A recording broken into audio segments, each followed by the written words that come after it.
Il n'y a pas de précision supplémentaire sur la nature de ces frappes. Qu'est-ce qu'on peut supposer ce matin? Quel type de frappe? À quelle fréquence, à votre avis?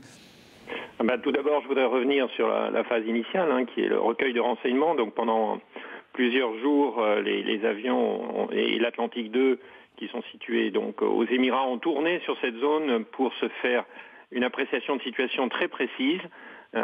Appréciation de situation, ce qui a dû être présenté au chef d'état-major des armées et vraisemblablement au président de la République ces derniers jours.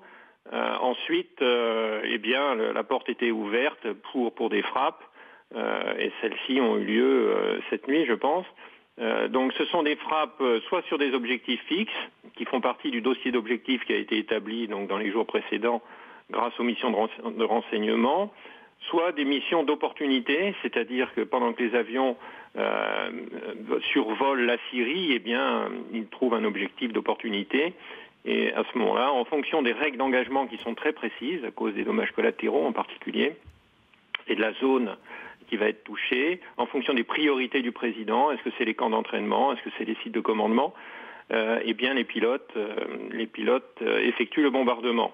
Tout ceci en relation avec le centre de commandement qui est à Al-Udaid au Qatar, où se trouve l'ensemble des officiers des différents pays alliés qui organisent ces missions.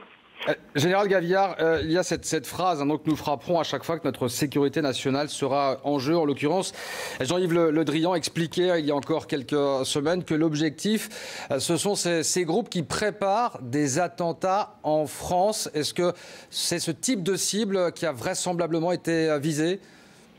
C'est les cibles qui, je ne suis pas au Conseil de défense, mais je pense qu'au Conseil de défense, c'est certainement une des priorités qui ont été annoncées par le président, c'est-à-dire vraisemblablement plus les camps d'entraînement que les centres de commandement qui ont déjà dû être touchés depuis plus d'1 an par les Américains.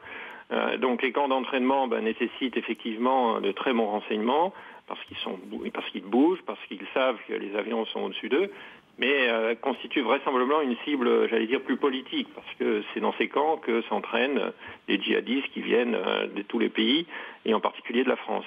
Des camps d'entraînement avec probablement, en tout cas c'est une possibilité, des Français partir rejoindre la Syrie pour ensuite peut-être frapper la France?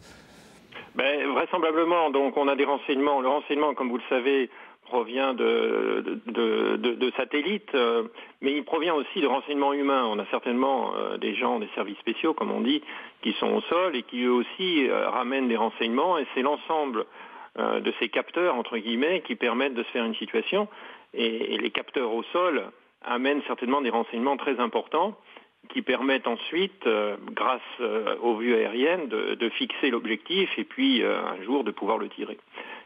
Ceci étant, je constate comme vous, je pense que demain se passent des réunions importantes à New York sur l'avenir de la Syrie et qu'on n'a pas d'ambition diplomatique si on n'a pas d'ambition militaire. Et là, il y a certainement une relation très forte entre ces frappes d'aujourd'hui et puis les réunions qui vont commencer demain à New York.